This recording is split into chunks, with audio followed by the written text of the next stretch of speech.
Kakos Industries is ad-free. To help keep it that way, consider heading to kakosindustries.com/Patreon and pledging $1 or more a month. What you are about to hear will give you the dankest nightmares.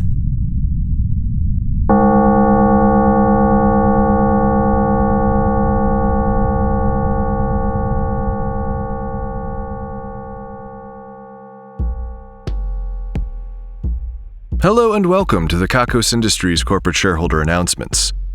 My name is Corin Deeth III and I am CEO. Here at Kakos Industries, we help our clients, people who aren't our clients, people who have never heard of us, and especially people who wish that they had never heard of us, to do evil better.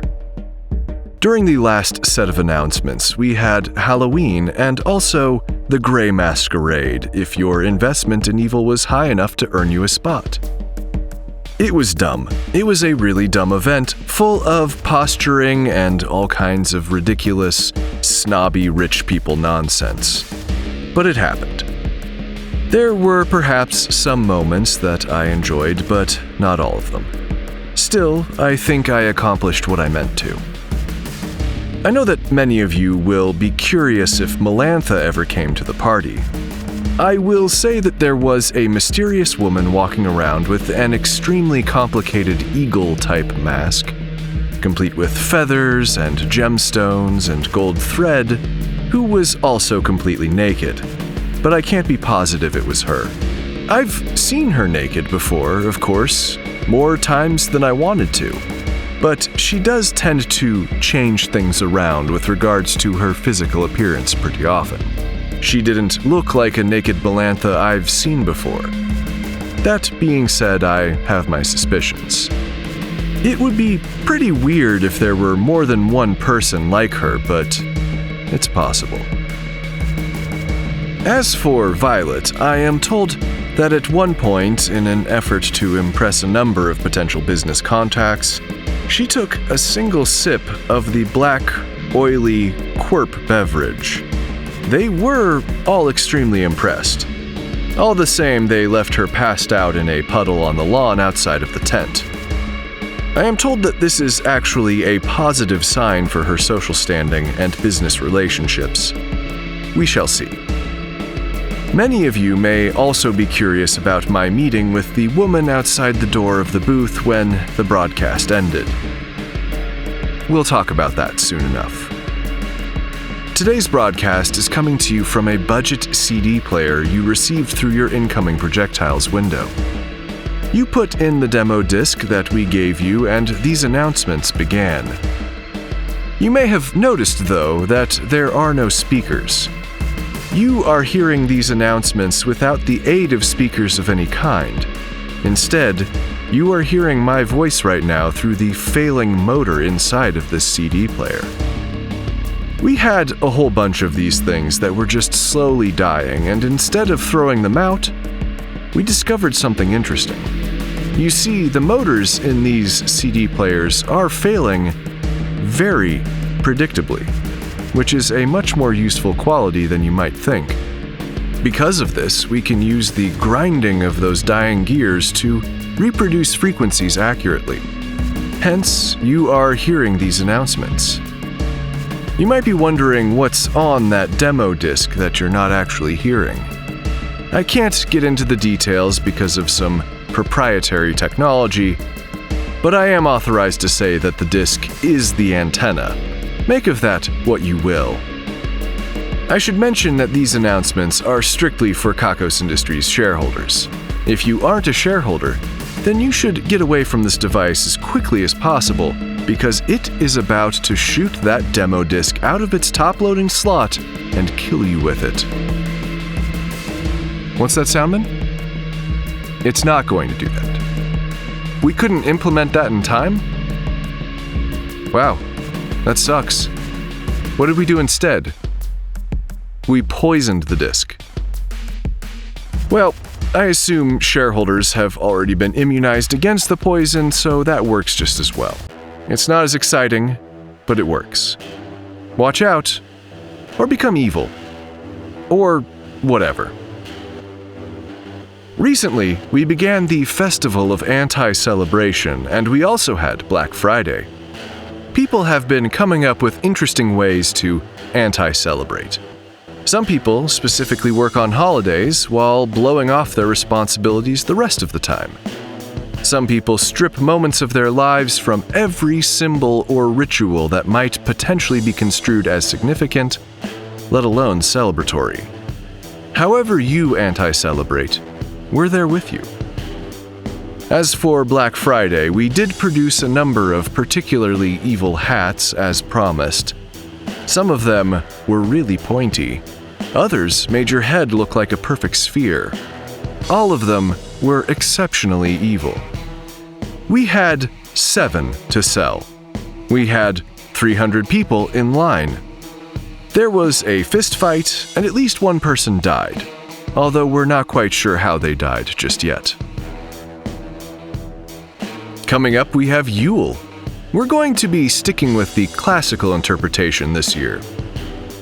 There will be booze and snow, and I'll be dressed up as a Krampus monster as my job description mandates.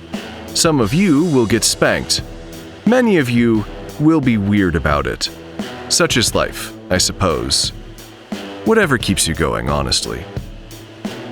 The next festival we have coming up is the one where we let all of you pick the name. It seems that, for whatever reason, that name always rhymes with festival. Last year we had the Gestival. This year, it appears that we're having the Questival.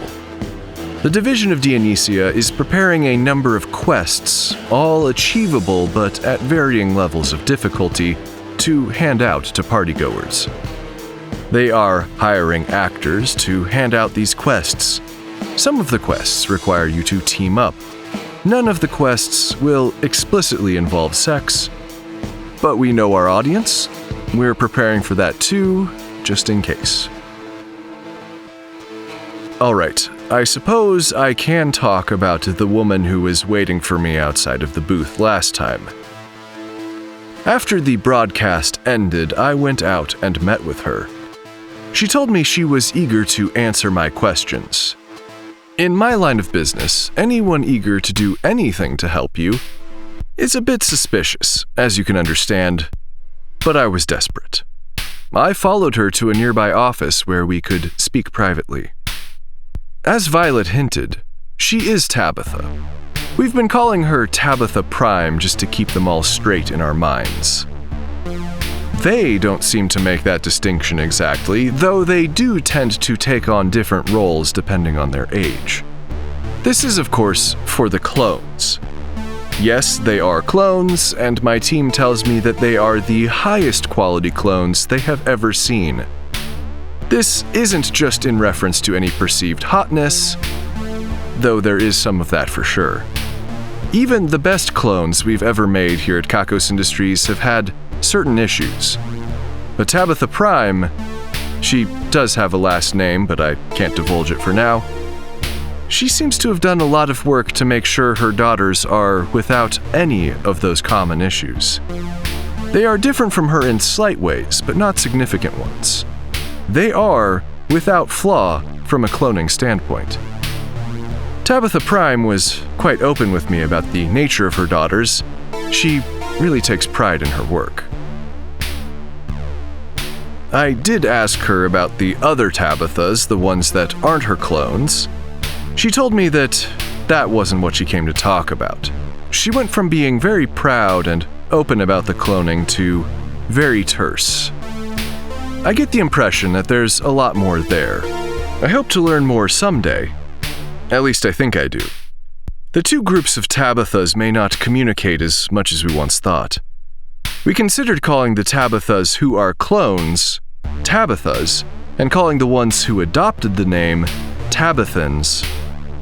But this makes things even more confusing because up until recently, I'm unsure if I had ever met one of her clones, and I've already been calling all of the others Tabithas, which just sort of confuses everything in an effort to make the naming scheme the most logical. The Tabithas who have adopted the identity will probably need to remain the Tabithas. We've considered calling the clones the Tabithae or the Tabitho, but for now it really seems like I'm just going to have to use an awkward phrase to distinguish them. Nothing is ever easy. Anyway, I've had little contact with the Tabithas who have adopted the identity recently. The ones I'm going to talk about for now are just the clones. So, there's some history with Tabitha Prime and my grandfather. She's from an old evil family. She has worked at Kakos Industries in various roles, including as secretary, which I understand is not exactly a great job fit considering she has many degrees and certifications in research biology, and even had some of them at the time she was working as a secretary. I get the sense that she's part of some even older organization that I don't know any of the details of. I'm assuming that because she really wanted to get pregnant by my grandfather for some unknown purpose. That sounds like old, shadowy organization stuff, right? Either that or she's just a freak, and we do love a freak around here. Kakos Industries would have somehow recognized the offspring of such a union as more valuable and possibly a step forward in evil pedigree, and she would have had her place in the company's history if that happened. Because of all the weird biases people around here seem to have with genetics and known evil individuals. It's all a bit backward, isn't it? Maybe that's the point. So Tabitha Prime wanted to get pregnant this way for whatever reason, and so did her sister. Did I mention she has a twin sister? Yeah, it gets more complicated. She showed me an old picture of them together. They are both named Tabitha. I don't know why. It's a weird choice. It might have to do with their family, or their dark, shadowy organization, or who knows. But they're identical twins. For those of you who haven't pieced it together yet, the woman, who has been cloning herself, has a twin sister already. There's almost certainly a psychoanalyst somewhere with a strong opinion on this and a fun name for it. I'm not qualified to diagnose it, but I am confident there is a diagnosis. We've been calling the twin sister Tabitha Prime 2. I know this is confusing. I honestly think it's supposed to be. So anyway, her and her sister wanted to carry the next evilest baby. Their evil lineages were well regarded, and the CEO of Kakos Industries is pretty high up there for potential mates for that reason. This nonsense continues to this day, to some extent. I am now the CEO, and her youngest daughter, or the youngest one I know of, the one who's about 22 if I had to guess, offered me a Thumper in the cafeteria the other day. I looked it up. It's basically just a hand job. The one older than her, maybe mid-30s, is supposedly in her femmes only phase, which they told me happens like clockwork around 29 years old. But she did say that I was nearly close enough, and she could maybe squint if I wanted to get busy. For the first time in the history of Kakos Industries, the executive board strictly forbade me from doing this, for a very important reason. Tabitha Prime 2, the twin sister, has been missing for a long time. I got some of this information through some independent research I've done recently, as well as talking to Tabitha Prime. The timing of her absence leaves a bit of room for speculation and suspicion as to why she disappeared, and what she got up to in that time, and with whom. We're investigating that now. Of course, Tabitha Prime would absolutely love to have a sample of my DNA to examine for any irregularities, or similarities, or to make clone gametes with to stick in her daughters. But the executive board, of which she is a member, has strictly forbidden that as well. It's politics, but they basically don't want her to have the edge on anyone else. So we've devised a system where she can examine aspects of my DNA in labs that Kakos Industries controls, but she cannot have the whole sequence, and she can't look at all of it. This obsession with genetics and lineages and all of this stuff is a little much. We've never been able to look at someone's DNA and decide how evil they would be. It just doesn't work that way. Anyway, I am told that we should have some interesting results soon. We shall return to this. It's now time for the segment where we answer some of your questions. Today's question is in regards to elective surgeries and whether we pay for them. I feel like this answer is broken into two basic categories. The first is surgeries that make our employees feel more at home in their bodies and make it easier for them to do evil as a result. We do cover those. The second category is where we get wild. You want sharper teeth? We want you to have sharper teeth. You want razor-sharp nails? We want that for you too. You want a permanent grimace on your face? We do that. You want an extra leg or something like that? Not a problem. If you want to get super wild with it, we are here for it. If you're a CEO who wants a fucking monster arm though, well, that appears to be a bridge too far. So in short, yes, we're a fan of surgeries. Just tell us what you want. Let's do it. I have news from the Division of Erotic Experiences. The Satisficer injured several people during our Halloween celebrations, but I am told that these injuries are cool because they are also spooky. The Satisficer left 2 people with oddly jack-o'-lantern-looking scars and a third person with a permanent grimace without the need for elective surgeries. The division has been developing a clearer image of what the ideal partner should be capable of also. So far, they have come to a strange consensus that I admit doesn't make much sense to me. The ideal partner, according to the team, is Xylathi, the Malignatrix, who I am told is an original character developed by one member of the team for a role-playing campaign and some fan fiction.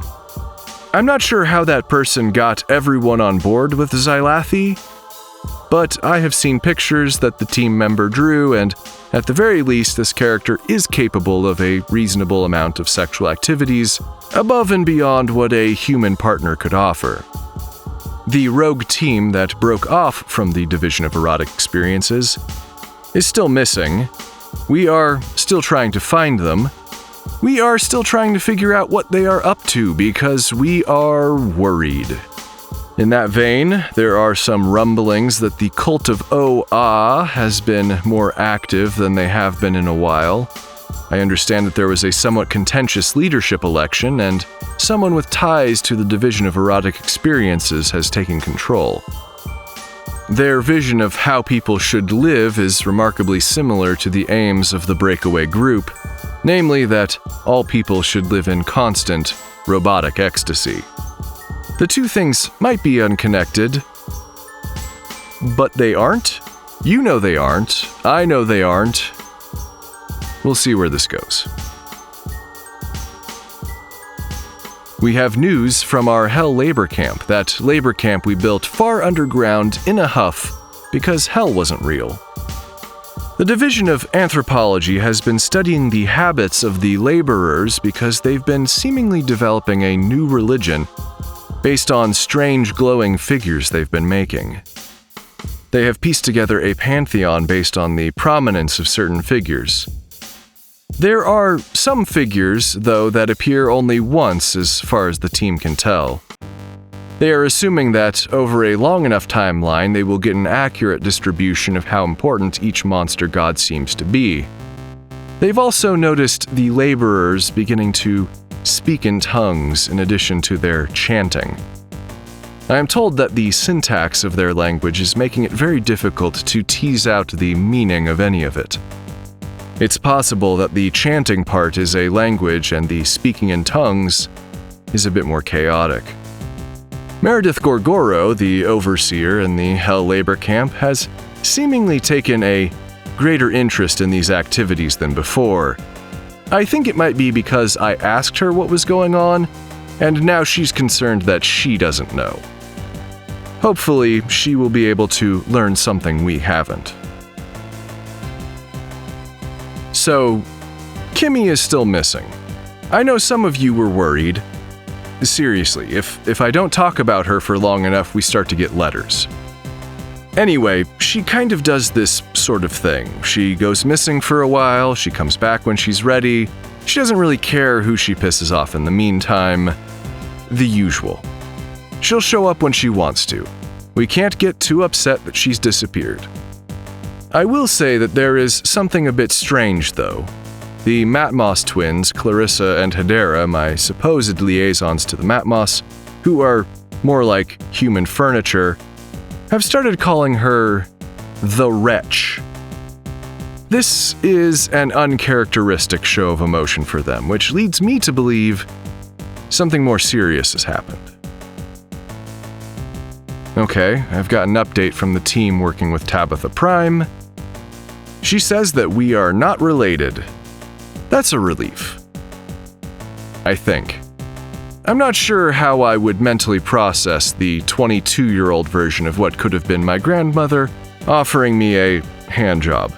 Putting that aside for no time at all, though, it also says here because of this result I can impregnate any of her daughters anytime I wish now that we have that out of the way. The board has approved it and everything. That moved fast. This is going to add more bullshit to my life, I can just tell already. I'm not looking forward to it. You know, no one ever asks me on a date. No one ever tries to get to know me, there's no romance. It always feels like they just skip straight to the end. Like, your genes are super evil, put them in me. Just gimme gimme. Am I not a participant? Anyway, I suppose this does leave us with more questions about where Tabitha Prime 2 may have gotten off to. I may need to put a team onto that. I feel like there's something there. Tabitha Prime has been looking for her sister for a long time. She may have found her in an unusual way, I suppose, through cloning. To be fair, I really didn't think there was much to this idea that we were related. Anyway, it says here that Tabitha Prime has one more test that she's running. I expect we'll hear about that soon. The Division of Kaiju Battle Reenactment has recently reenacted Garbanzador versus Chick-Peast. We all remember how the original fight went down. Garbanzador made use of its extensive series of wings to perform aerial attacks. But it was no match for Chick-Peast's pure ferocity. Well, similar to that original battle, after all of the carnage, we were pretty much left with an extra spicy hummus all over the place. Except in the reenactment, the hummus was in bowls, with pita chips to enjoy in the audience after the match. The division of figuring out what all these keys go to has opened a garden gate. We definitely left that garden to its own devices for too long. The division has not ventured in because it is the extremely carnivorous plant garden. Come to think of it, that may be why it was locked up in the first place. There are some beautiful flowers on some of those plants, but I would not take a close look.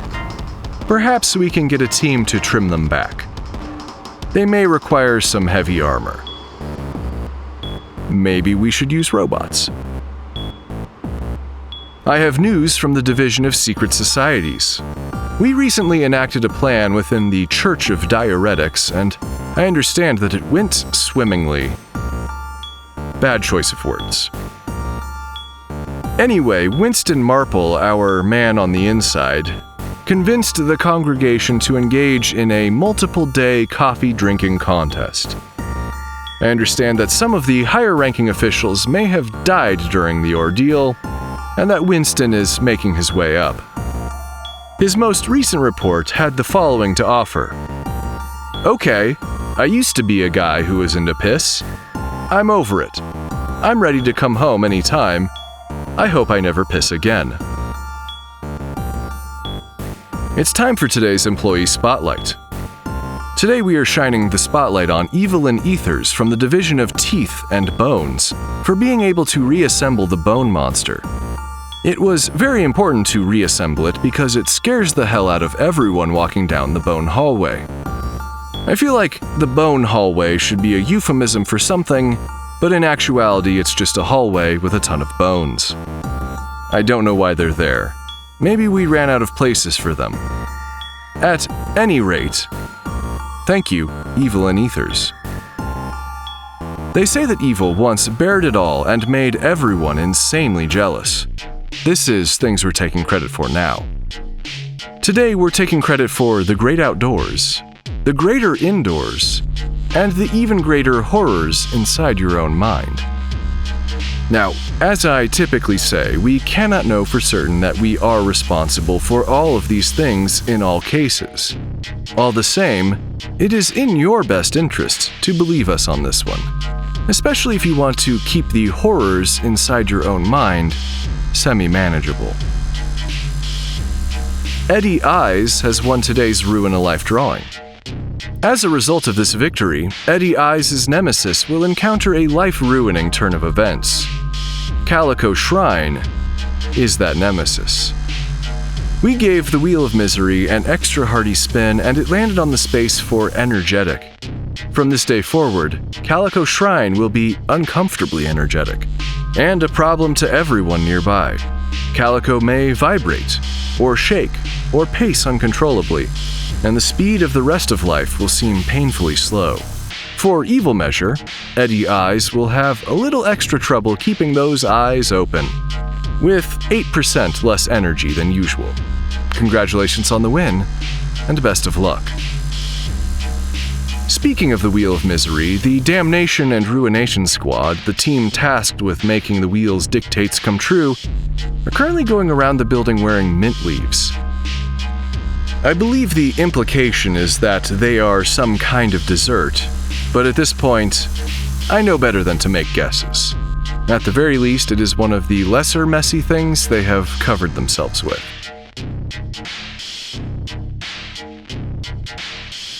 This brings us to the end of the broadcast. Shareholders, the budget CD player this broadcast is coming to you on will likely breathe its last breath shortly without you doing anything. But if you feel like it would be fun, you can destroy it however you wish. Be careful around the poisoned disc just in case, and also be sure not to play it in another machine for your own safety. We are still waiting on some test results from Tabitha Prime, of course, but I will let you know what the results are next time. The numbers are next. Please do not think about them. 907, 6,421, 39, 1,102, 2, 903, 40, 41, 18, 2, 4, 999, 9. Oh, I just got another note from Tabitha Prime. It says, epigenetic factors as well as telomeric structures are inconsistent with any known cloning technique. Well, that means I'm not a clone. Huh.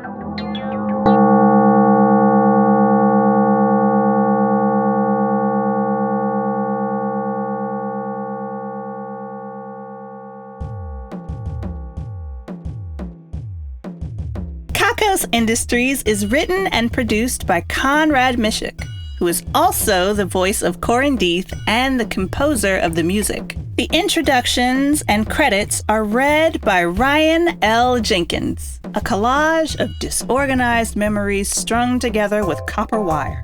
Find transcriptions and more at kakosindustries.com. That's KAKOSINDUSTRIES.com. Visit store.kakosindustries.com for merchandise and get wonderful benefits by becoming a subscription donor at kakosindustries.com/Patreon. Join our community at kakosindustries.com/Discord and follow us on social media. Fan art really makes our day. Drop us a line for whatever reason at inquiries@kakosindustries.com. Special thanks to our esteemed shareholders Christina Kirkland and Brian Slizzard Becker. Also thanks to honored employee Calico, who was exploded but is recovering nicely. The division of beanies, booties, and construction projects that are probably too large for yarn, directed by Theo Cornett, has knit several spirals of the Zen sandscape, but it's taking some time. I think that's the point. The division of obscure vintage technology, directed by Craig Sizz, has acquired an electric harp that supposedly makes playing music easy, but in fact only ever plays horrible notes. The division of subtle efficiency increases, directed by Daniel R. Smith, has started tilting the building slightly at the end of the day to get people out of the office a little faster. The division of Kako's Cafeteria Reviews, directed by Seth and Josh, has reviewed Wanda Express. Wanda is lovely, but she will watch you eat every single bite and ask for an updated opinion. 22 out of 33. The division of Improbable Cookbooks, directed by Hayden Neff, has been working on You Can Ferment Anything. They do not seem to indicate whether or not you should, though. The division of More Monday Mondays, directed by Odie, has made Mondays that much more Monday by throwing around the phrase private equity at work. The division of Villainous Introspection, directed by Sarah, is now considering what sounds make them feel the most evil. They've discovered a rare genre of hip-hop featuring diss tracks against oneself. The division of New Card Game Mechanics, led by Finn, has developed a card that just gets stickier with age. No one can even tell it's in your deck until you peel it out dramatically. The division of Animal Stacking, directed by the one true Dave, has stacked 30 or 40 toads. They were in a pyramid shape, so the overall height was less exciting. The division of Must-See Train Trips, directed by Nishant and Konanika Guhajana, has been scheduling a trip down the Whoopsie Crater. Somehow, we blew a hole right into the ground and only kind of stretched the tracks for the train to go down through it. The division of Stone Watching, directed by an Angry Moth, has just confirmed for us that, yes, the stones are still there.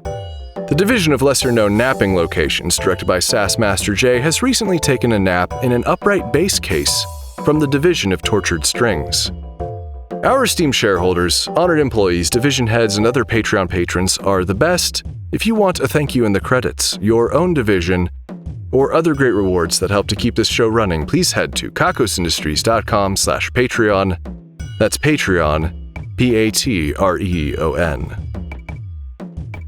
Doing evil can take a lot out of you. Have a little snack as a treat.